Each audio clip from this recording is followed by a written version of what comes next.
আসসালামু আলাইকুম। দেখুন, আমি সেদিন এই মরিচ গাছগুলো সার দিয়েছিলাম এবং গাছগুলো লাগানোর পরে দেখেন আলহামদুলিল্লাহ প্রত্যেকটা ডালে পড়ে পড়ে এই দেখেন আমার মরিচ হয়েছে।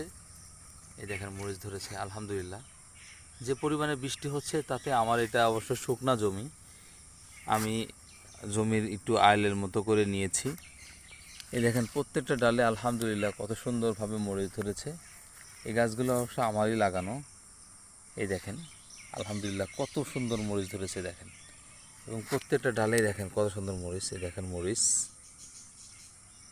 এবং এটা আসলে ন্যাচারালভাবে চাষ করা আমার এই মরিচ গাছগুলো।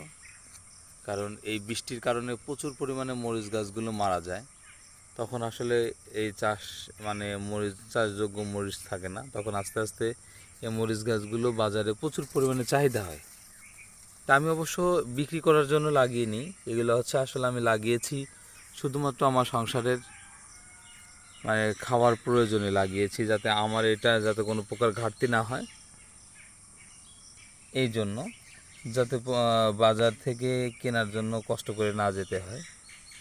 এই দেখেন প্রচুর পরিমাণে মরিচ এই জন্য লাগিয়েছি।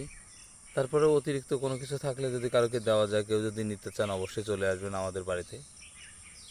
মরিচ আছে আমাদের পর্যাপ্ত পরিমাণে, মরিচ ধরে গেছে। ভালো থাকবেন সকলে। আসসালামু আলাইকুম।